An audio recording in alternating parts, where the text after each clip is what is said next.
mbokk yi juróom ñaari waxtu ci ngoon jot na fii ci Ndakaaru li gën a fës ci xibaar yi di waa SAES section UCAD wan ginnaaw amphithéâtre yi banque seen i loxo ne du ñu jàngale sàkku ci nguur gi mu fay leen ci ay retard ci seen salaire ak yeneen yu mel ni moom jamono boobu lu ni mel indil njàqare ñi nga xam te ñooy ndongo yi sàkku ci nguur gi ñu taxaw amal ay waxtaan seen diggante ak waa SAES jamono boobu ñuy ñaawlu la xew ci Ziguinchor di ay koppar yu ñu jàpp ne dañ ko luubal ñu bëgg ni dañ maanaam saisir waa OFNAC ngir ñu indi ci ay gindi dañ ko faram-fàccee ci xibaar yi ab projet jëm ci siège APR indi coow ci langue politique bi ñi di waa bokk gis-gis bu Pape Diop jàpp ni lu ni mel dëppawut ak li nguur gi woote mooy ab gouvernance sobre bu ànd ak maanaam yorin gu lew ñii di Abdourahmane Ndiaye bokk ci APR jàpp ni daanaka siège boobee ci poosu ñi di waa APR lay génne waaye di ci poosu nguur gi dañ ko faram-fàccee ci xibaar yi ab pollution bu ñu wax ni fii ak ab diir na wàcce ci réew mi muy poussière bu sakkan lu ni mel nag ñenn ci maanaam ñu yëngatu ci raxasu oto jàpp ni dana lompoñol seen liggéey te léegi sax da ay ñàkk déggoo mooy dox seen diggante ñi di clients yi waaye teewut ñuy fësal ni seen liggéey la ñuy def daañu def seen kéem kattan ngir loolee ba ñu indil ay jafe-jafe rek ñi nga xam te ñooy seen client daañu ci dikkeen ci xibaar yi dana ci bokk te métier de la semaine ñu ànd ceeg ñi nga xam te ñooy yëngatu ci wàllu peinture ci kër yi muy liggéey boo xam te ni si seen gis-gis dafa ànd ak xarañte ak xam-xam bu wér muy lu ñuy jàng ci gis-gisu ñi nga xam te ñooy professionnels yi ci yëngatu teewul ñuy fësal léegoo-léeg daañu jànkanteel ay jafe-jafe jëm ci wàllu wér-gu-yaram ci peinture boobee nga xamante ni da leen di sonal léegoo-léeg waaye te am nañ seen i astuce ngir mën cee génn mooy gëstu tey bi mbokki ponk yaa ngokk bu ngeen ñu toppee ñu yàndal ko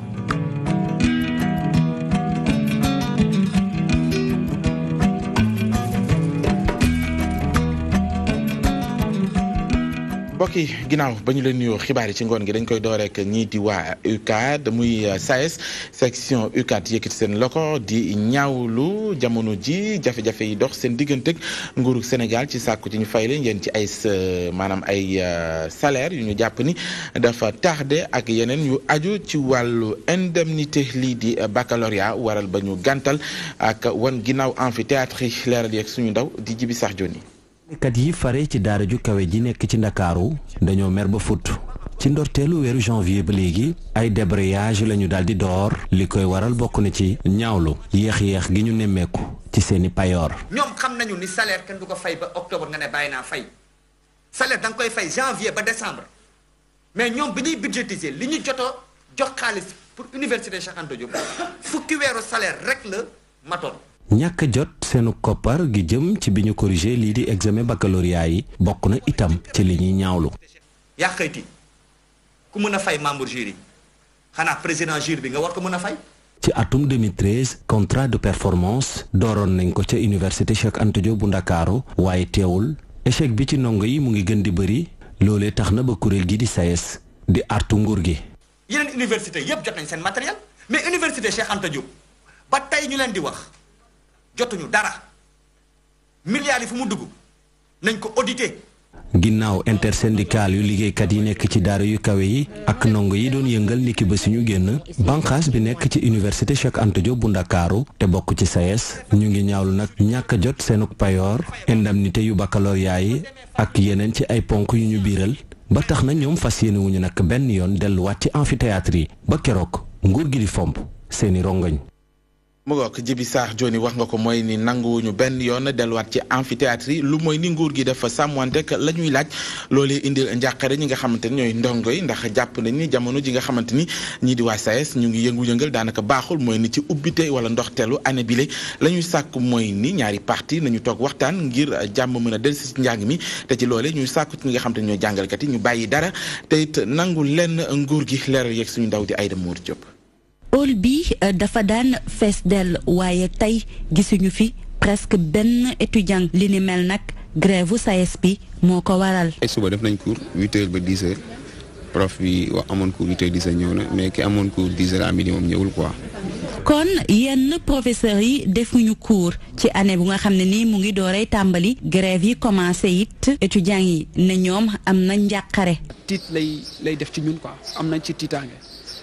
parce que. année bi day doog a commencé te daaw au moins def nañ ay effort daaw ba retrouver année normale def de sorte que ñu am moins de perturbation enseignants yi góorgóorlu nañ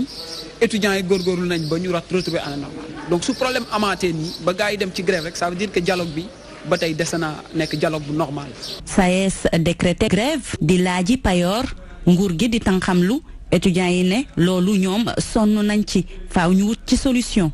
impact bu négatif dañ gën a séntu que mu nekk impact boo xamante ne bu positif parce que grève moom revendication la te revendication bu amee il faut que ñoom jaari jéem a ñëw surseoir des activités yoo xamante ne sont jugées fondamentales. grève bi 2012 ba léegi causé nañu ñaari session unique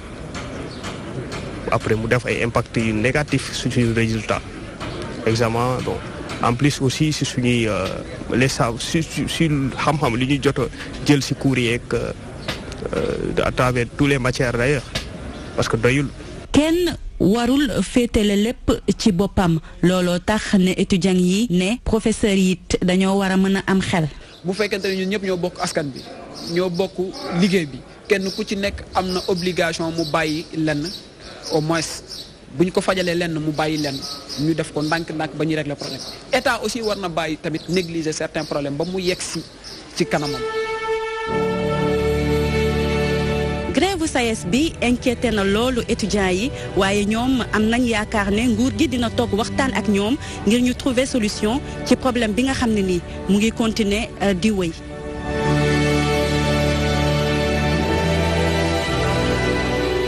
Aïda Mamadou Diop jamono boobee ca université Assane Seck bu Ziguinchor xam ngeen ni jamono ji ñu ngi fay yëkkati ay kaddu yu jëm ci koppar yi ñu wax ni dañu ko luubal te ci tudd ñii di waa CROUS koppar ya toll ci juróomi téeméeri million waral bi ñii di waa SAES bëgg ñu ubbi ci ab enquête la ñu fësal mooy ni daañu bind ayu bés yi ñu dëgmal ñii di waa OFNAC ngir ñu mën cee taxaw xañoo mën a xam mbir yooyu ak koppar yi fan la dugg dañ ciy teewlu kaddu ki nga xamante ne mooy Malick Fall di secrétaire général bu SAES ci micro suñuy ndaw. wala pour saisir OFNAC pour wax leen ne leen bu doon suñ sago ngeen dem xoole lan moo xew fële parce que quand même mënuñu chaque année ñuy xeex di wax ni budget yu ñu jox université yi dafa doy nguur gi di wax ni moom mi ngi góorgóorlu pour joxe ay ressources mais ressources yooyu bu ñëwee ñu ni am na fu mu jaar foo xam ne waru fa woon jaar loolu nag kuréel yi nga xamee ni ñoom la ñu dénk ñu war di saytu lu jëm ci wàllu bonne gouvernance muy IGE di OFNAC dañu leen di demander ñu jël seen matuwaay pour mbir moom ñu xool nu mu tëddee.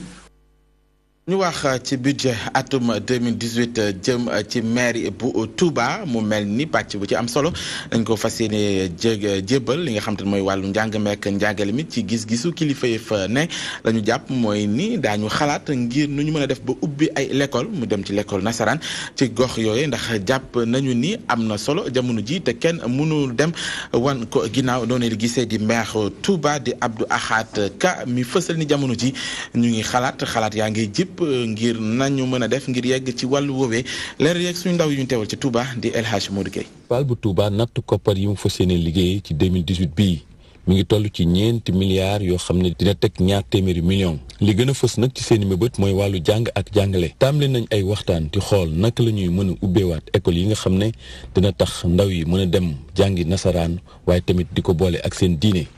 jël nañ ci ay xalaat ñu ngi ci waxtaan ak kilifa yi nga xam ne ñoo jiite dëkk bi te yor baat ndax ko gis ni àddina bi mel ci jàng ak ni xam-xam mel ak ni dëkk bi mel ci ay xale yoo xam ne jot nañu jàng mbooloo mi bari na lool xale yi bari nañ fi te jot war nañu jàng te école yi néew nañu fi ba mu ëpp xale boo xam ne balaa muy jàng day def 11 kilomètres 12 kilomètres dem jàngi balaa bu wàññi ko balaa muy ñëwaat ci kër ga def 11 kilomètres 12 kilomètres muy 22 ou 25 kilomètres par jour nga bokk ko boole di jàng loolu xaw na métti ci xale yi kanam. mébét yi bari lool waaye ñu nemmeeku nag ne Touba jafe-jafe lañ am ci jël li nga xam ne moom mooy ay recettes yi nga xam ne moom lañu war a am ndax ñu bëri ci ay kilifa rawatina ay kilifa diine duñu faral di fay taxes yi nga xam ne moom la ñu warloo ak mairie bu Touba. mais bu fekkee ne nag sañ-sañ yi dafa bari ba ñi war a fay ñi ëpp duñu fay ñu néew ñooy contribuer loolu moo tax ñu am déficit bi mais dëkk bi li nga xam ne ressource bi fi nekk nga xam ne dañoo dafa tegu ci yoon comme ni ko Mbàkke Bawol ak Njaaréem ak Kaolack di fayoo su fekkoon ne loolu la ko Touba di fay kon danañu atteindre objectif bi danañu ba ëpp am lu ko ëpp. yeneen mébét yoo xam ne conseil municipal bi am na ko wax ko ci bi ñuy natt budget 2018 bi bokk na ci joyantiwaat mbiru transport ci Touba waaye tamit wutal ñi nga xam ne dañ leen a dàq woon ci mbedd mi fu ñu mën a toog di fa suturlu. El Modou Gueye ñu wax ci projet nguur gi mu jëm ci projet formation école entreprise muy projet boo xamante ni lañ ci jublu mooy fexe ba ndaw ñi amub xëy nañu koy defee mooy ni ndaw yi nga xamante ni dañu leen di tàggat fexe lëkkale leen ak entreprise yi état bu Sénégal dugal ci loxoom ci ay koppar yoo xamante ni daanaka ci wàllu subvention lañu koy gën a nemmeekoo lu tollook 2 junni ci ay wala lu ëpp 10 junni ci ay ndaw ñu ngi leen ciblé ci boobee projet lu ni mel ñeen ci ay ndongo di ko rafetlu jàpp ni boobee projet dana tax buñ ci ëpp ci ndaw ñi am xëy kii di maître Babacar Ndoye la muy sàkku ci nguur gi mooy ci exécution boobee projet mu bañ a am benn parparlo ci wàllu politique ak ya ci aju ngir ni ndaw ñëpp mën cee yem leeral yeeg suñu ndaw di Yamakoli. ginnaaw communiqué bu conseil des ministres amal altine 3 fan ci weeru janvier di xamle ne lu ëpp 5 milliards ci suñu koppar dinañ ko def ci projet formation école entreprise junni ndaw dinañ leen jàppale ci wàllu formation yi ak itam di leen fayal weer bu nekk 9 junni ci suñu koppar loolee nag ñu bari di ko rafetlu bu baax. jàng ñëpp xam nañ ne c'est le socle moom mooy téye ab réew pour gars yi mën a liggéey parce que nit dafa war a xam surtout que ne population bi ñi bëgg a jàng bari nañ. mais amuñu les moyens pour jàng donc état bi bu defee loolu vraiment lu ñuy rafetlu la. kii di maître Ndoye di rafetlu bu baax a baax projet googule muy doole di xamle ne lu mu yàgg xaar la ci gouvernement bi ngir ñu mën a wàññi lii di taux de chômage kii loolu suñ ko waxee dafa nekk loo xamante ne lu ñuy xaar la si autorité politique yi parce que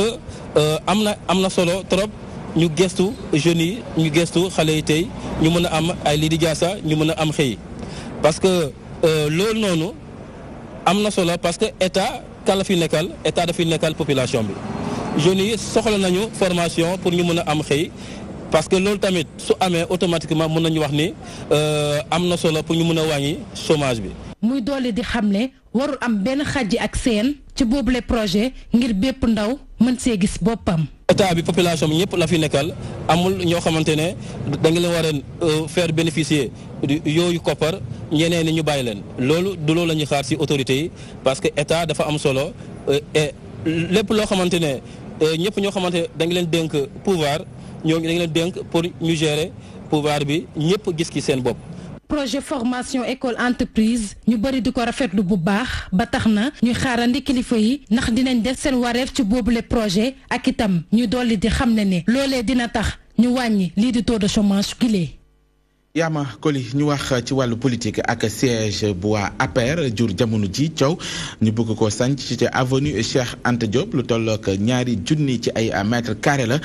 kii di porte parole parti bokk gis-gis bu Pape Diop jàpp ni lu ni mel waroon nag gi la nga xamante ne moom la njiitum xew mi di président Macky Sall fësaloon mooy ab yorin gu sell te wér te wóor kii di Abdourahmane Ndiaye bokk ci APR ne war nañoo mën a taxaw ci mbir moomee ndax jàpp na ni financement ba war a bàyyeeko ci taxawal boobee siège mu ngi ci ay cotisation yu war a bàyyeeko ci responsable yi sekk APR te siège boobee dana doon luy jëmmal nekkul seen parti boobee ci réew mi leeral yeeg suñu ndaw di ko Ndiaye. Alliance pour la République nekk parti bi nekk ci nguur gi fas yéene nag amal ab siège am liñ koy defaree nag toll ci 1 milliard de francs CFA lu ni mel kii bokk ci Alliance pour la République moom di xam ne ni lu am solo la bu ñu sukkandikoo ci ay kàddoom loolee dafay rek waral ba APR dundam daal di yàgg. waa parti nag bu nekk au pouvoir il faut nga am ràññeekuwaay il faut nga am ba dañ naan bala ngay xam sa waay demal ba këram il faut nga am kër googu nag mooy permanence bi lépp lu mu manti jar jar nañ ko téeméeri yoon wala juróom fukki yoon fële bu ñu 10 hectares ñii di 6 hectares ñun 2000 mètres carrés daw war naa daw sax yaram. ci montant nga di ma 1 milliard évaluer ma la ñuy tabax ci 10 hectares nga évaluer ma la ñuy tabax fii parti démocratique sénégalais mat na au moins 4 milliards 500 millions. beneen woy politique beneen gis-gis kii nag jàpp ne naam parti bu nekk am nga sañ-sañ def sa siège waaye nag lii ñuul ci soow mi moom mooy. day parti au pouvoir mu tolloog jamono joo xam ni ñu ngi wax ab limu milliards yu wuute ci liñ doon wax ci traque des biens mal acquis Mimi Touré génn am lu mu wax lu wuuteeg li nguur gi am te Mimi Touré nag loo ko contre nangul ni traque yi du ci woon slip caay la ci woon moo doon garde des Sceaux nekk premier ministre bu Abdallah Dionne le premier ministre à travers son porte-parole Seydou Gueye génn wax lu wuute ndax Sénégalais duñ jàpp ni xaalis boobu wuute moom lañ jël di pasar pasare ba ci tabax permanence wala boobu juróomi milliards yi nga xam ne nii suma nijaay Doudou Wade nee na ci ArcelorMittal am na juróomi milliards dégg naa yu réer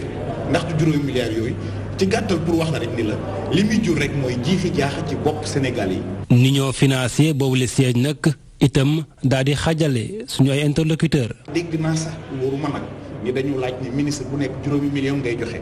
te salaire u ministre àggul juróomi million su fekkee da nga fal nit jox ko ay fonds laaj ko lu ëpp la muy fayoo du loolu moo tax nit ñi di lu wal léeg-léeg am déet ma ni question bu nañu war a teg ci table bi la. président bi mu ne joxe dinaa joxe 50 millions am keneen ku ne dinaa joxe 20 millions am ku ne dinaa joxe 10 millions am ku ne dinaa joxe 5 millions am ku ne dinaa joxe 200 000 am na ku ne donc boo koy seet bi gën a rëy mooy bu président 50 millions bi gën a tuuti mooy 200 millions 200 000 francs bi boo ko calculé yëpp keroog rek ca guddi googu rek boo ko xayma mat na 371 millions presque tiers bi tegu na. après parti socialiste parti démocratique sénégalais APR itam fas yéene am ab siège am lu ni mel ñu fas yéene ko amal ci ab terrain bu 2000 mètres carrés mu mel ni régime bu nekk rek ak siège am te loolee nag di faral di andi ay jiixi jaaxa ci boppu sénégalais yi. Codé Ndiaye doon nañ juróom-ñeent ci ay góor ak jigéen doon jamono ji magistrat ginnaaw ba ñu leen tàggatee waat nañ ni ki tey ci tribunal bu Ndakaaru ne la ñu jàng daañu ko jëmbal ci wàllu justice ci mandute ak it li nga xamante ni moo aju ci déontologie ñoom ñooñee di ay magistrat ñu ngi ko maanaam ñu ngi waat ci kanamu ki nga xamante ni mooy président cour d'appel bu Dakar mi sàkk ci ñoom ci xam-xam boobee ñu amee ñu dëppale ko que évolution maanaam société bu Sénégal Ndeye Fatim Lo.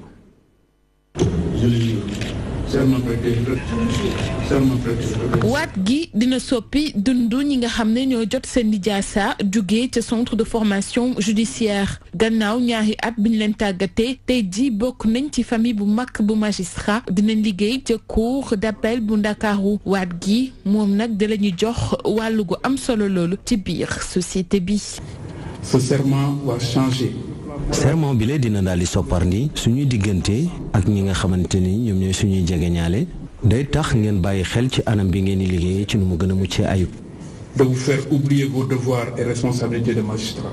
bés bu nekk dañoo wax a gën a ñoŋal seen xarañteef ngir mu méngoo ko ak ñi société bi di évoluer. vos interlocuteurs viendront à vous.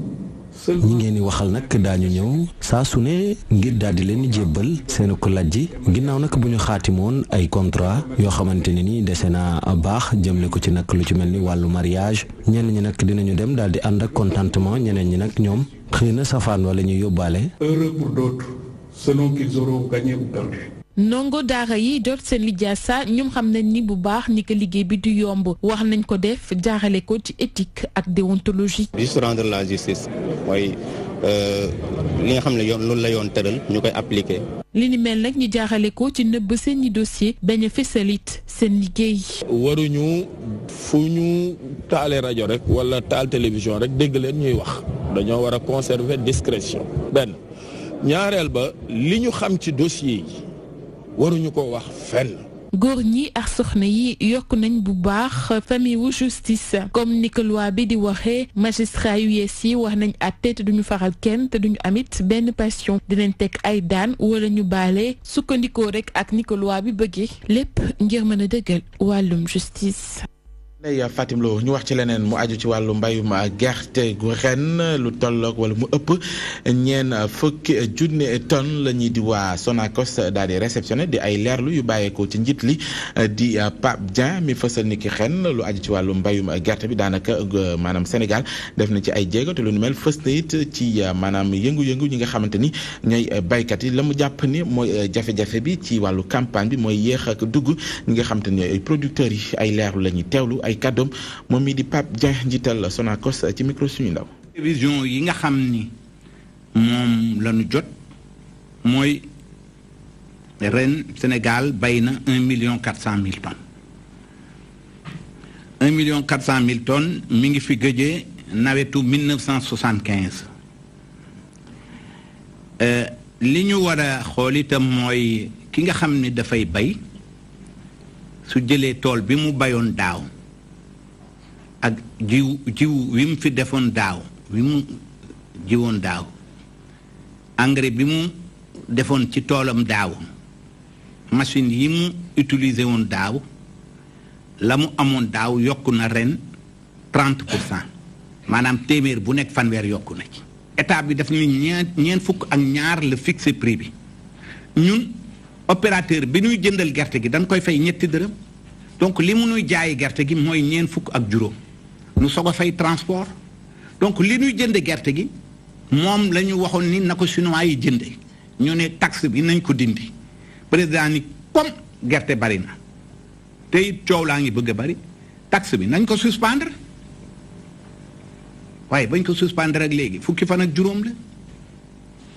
ñu wax ci ziara annuelle famille omarienne jàpp nañ ko fukki fan ak ñaar jàpp fukki fan ak ñett ci weeru janvier bi ñu dëgmal région bi di Louga moo nar a dalal boobee xew-xew nguur Sénégal taxaw tem jël ay dispositions ngir boobee ziara amee ci ni ko njaboot gi bëggee lu ni mel nag daal di dalal xelu représentant xalif bi mi rafetlu jéego yi nga xam te ne nguur Sénégal mu ngi koy def ci yeesal ak moderniser li nga xam te ne mooy cité religieuse yi nekk ci réewum Sénégal Ibrahima Fall.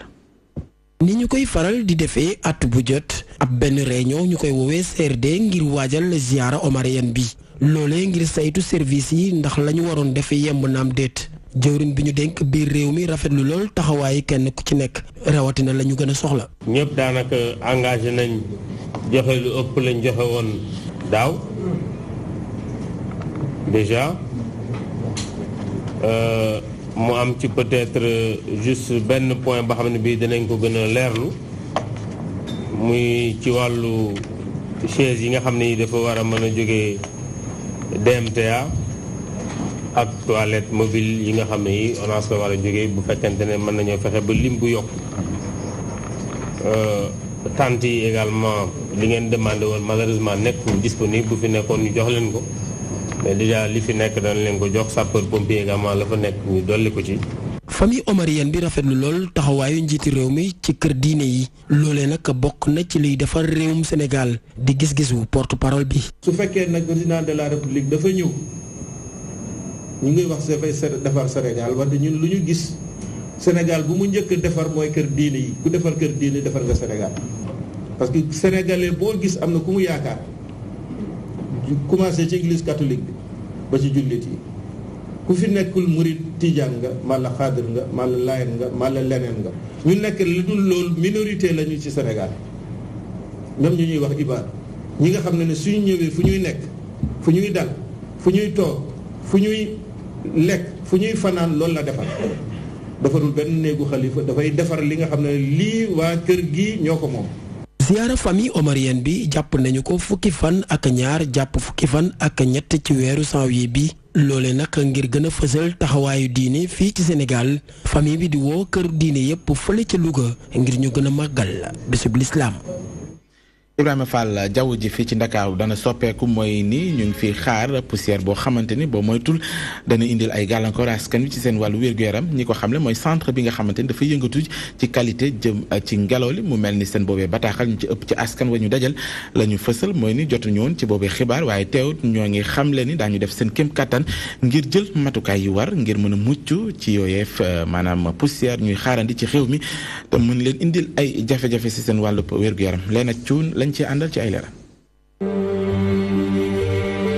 nooy gu métti lañu nemmeeku fan yi loolee kuréel gi di yëngatu ci wàll wi moo ko fësal lu ci gën a doy waar nag mooy ñi ci bëri ci Sénégal yi xamuñu ci dara. centre bi xaw ma ko noonu. dama dégg turam nii rek quoi. non yëgu ma woon nag sérieusement oui. dégg naa ñu di ko wax ci rajo bi voilà. noonu laa ci xam. te moo ne ay feebar yu bëri ñoo ngi làkkatu ci mbir moomi yenn ci Sénégalais yi nag dañoo jàpp ne loolee li ko waxal du lenn lu dul li tilimal alam bi ñu koy woowee pollution. da ngay gis koo xam ne taxaw ci mairie di tuur ndox ak tux public yi da ngay gis koo xam ne ñëw taxaw 100 personnes ñuy taxaw ni wala fu xat ni muy tux nii boo yooyu air yooyu baaxul ci doomu aadama ak oto gasoil yi oto yi di daw nii gasoil nii saxaar nii ak oto yu bon yi nii donc ak gasoil bu bon bi nii moo ñu sonal mbir mi yëpp loolu la quoi. waaw qualité air bi moom surtout fi Dakar man pour man embouteillage yi lu ci bari moo koy indi. kenn ku ci nekk nag war nga ci mën a bàyyi xel comme ni ngay fagaroo bés bu jot bu ñu sukkandikoo ci kàddu jàngalekat bi. waaw mooy matuwaay yi ñu daan jël rek parce que ku xam ne yow am nga asthme wala boog poussière baaxul ci yow wala boog nga gis sax poussière nii même bu fekkee ne masuñ la wax ne la poussière baaxul ci yow sax soo gisee poussière buy dégagé wu premier réflexe bi ngay am mooy nga protéger wu. donc mesure de protection yi nit ñi daan def moom rek la ñuy def. même su ma dul spécialiste xam naa ne baaxul ci wér-gu-yaram quoi parce que déjà y a des gaz toxiques bon surtout pour les asthmatiques. fii ba fukki fan ci weeru janvier Dakar dina nekk diwaan bu ngelaw li di sonal ci boobee jamono kuréel bu yëngatu ci wàllum saytu ngelaw li di artu sénégalais yi fas yéene dem di tàggat seen yaram te ñu bañ itamit di def luy gàllankoor alam bi ci loolee nag ñuy ñaax tuxkat yi ak ñu am asthme ñu fagaru bu baax.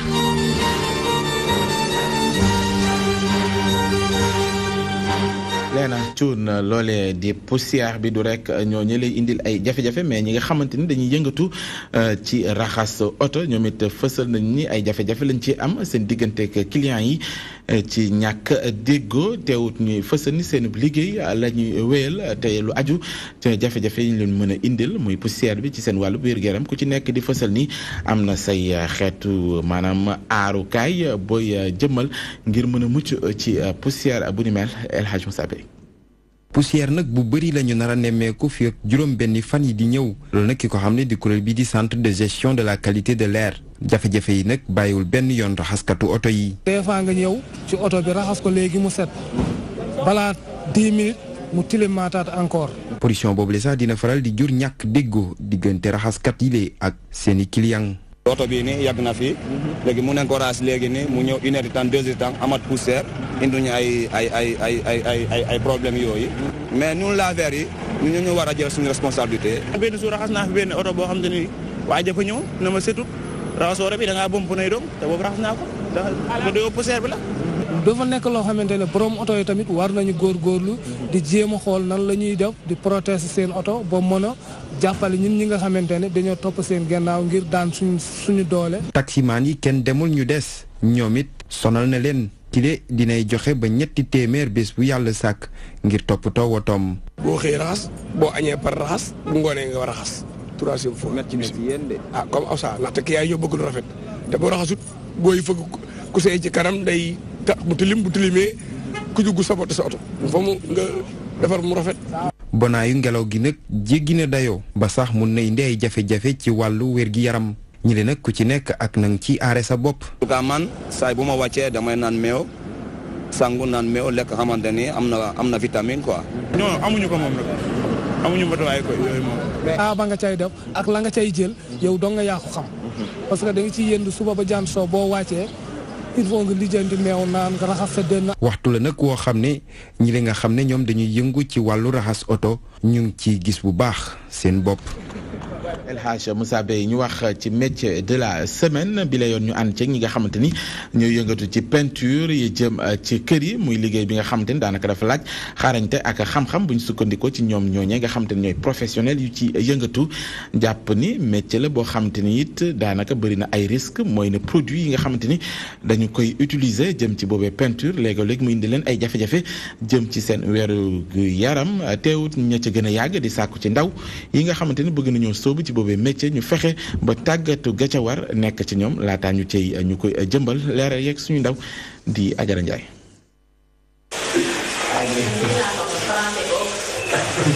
ay couleur yu wuute ngir rek rafetal kër gi li liggéey bi nag peintre yi di ko def ni mu ware ngir rek mur bi mën a liis waaye it rafet ci gis-gis. ñuy xoos bu ñu xoosee papier comprendre bale ba lépp set ñu soog a jël peinture bi comme loolu la ko expliqué woon fii dañuy ñëw fekk mu am peinture à l'huile lépp nekk à l'huile comprendre léegi pour ñu tegaat ci à l'huile bi nii foog ñu jël peinture à eau gelatex bi comprendre teg ko ci mur bi yëpp ba mu nickel ñu plâtré ko comprendre tegaat ci gelatex waat pour mu gën a saf léegi huile bi soog a ñëw. métier bi nag àddoog loolu lu jëm ci wàllum décoration ndawu décorateur bi di ko confirmer. li di waxee man damay peinture bu dul déco bi sax damay peinture après mooy que ne benn la quoi suivi la rek kii bu jàllee après nga jaar parce que ñun pour ñu liggéey il faut ñoom ñu jaar ba pare ak ñun ñu soog a ñëw. mu doon liggéeyub artiste boo xamante ni nag dafa laaj nga am xalaat bi ngir wute bi mën a am ci liggéey bi. dinaa utiliser peinture à eau du latex parce que moom laay préparer mur bi après dinaa utiliser enduit bi léegi teinte de base yi acrylique la aussi moom dinaa ko utiliser bu liggéey bi paree ba pare aussi am na benn vernis bu ma ciy def. kon suuf bi day gaaw a tilim ci la gars yi di teg loxo bale beeg añ beeg comprendre léegi ma jël 3 couleurs laa jël dama jël rouge jël noir jël beige ma boole ko moom ma jox genre saumon foncé bee. nit ñu bari ñu ngi defal seen bopp peinture waaye expérience bi da cee am solo loolee di kàddu ndaw peintre bi. li mu laaj ci préparation moo bari quoi comprendre ba pare tamit dafa am enduit comprendre tey jii enduit mooy loolu ñuy diw ci miir ba mu liis. tey jii enduit tey bu ñu ko doon def fii tey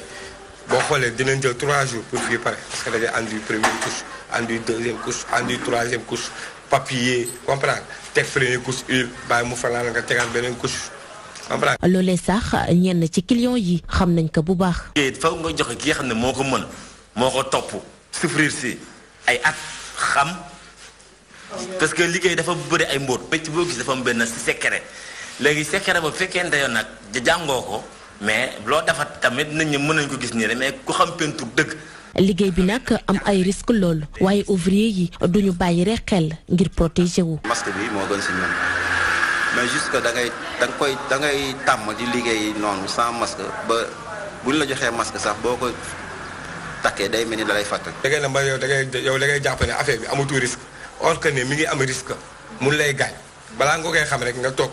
une semaine liggéeyoo. tey jii bu ma la wanoon 10 peintres nee nañu ay peintres leen kenn du ci am yaram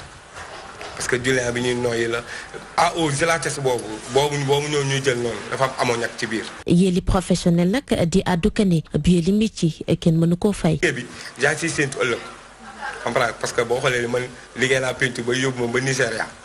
comprendre pour ma peinture dem naa Nigéria ñëwaat comprendre wërsëg daal mi ngi ci quoi comprendre man nag ci laay dundalee sama njaboot ci laa yaakaar. liggéey loxo. kenn mënu ko fay quoi parfois dañuy gis koo xamante ne doo ko sax laaj du la dangay doon waxante main d'œuvre mais day xool li nga liggéey xolam sedd. ci noonu sax ñuy ñaax ndaw ñi nga xam ne bëgg nañu def biir li métier ñu jàng ko bu baax ngir mën a def liggéey bi ni mu waree. yàlla moom day maye mais aussi nit loo jàng lu ne nga gëm ko nga ne man lii laa bëgg yàlla daf la siy jàppale. nit loo jàpp da ciy dëggu. affaire de peinture ay liggéeyu yàmbaar la ak liggéey dafa yomb ak dafa kii non parce que sëgam mun lay indil loo xam ne yaa ngi ciy dundee rek ci ciy dundal sa njaboot rek comprendre xéewale ngi ci quoi. à eau satiné huilé latex enduit loolu yëpp nag doon nag ay peinture yu wuute nga xam ne professionnel yu bari moom la ñuy utiliser métier bile ñu bari di ko woyofal waaye ñi nga xam ne seen xel màcc na ci liggéey bile bëral ni rek lu metti la te it dafa laaj respecter détails yi ci wax ngir mën a defar kër gi ba gis-gis gi rafet.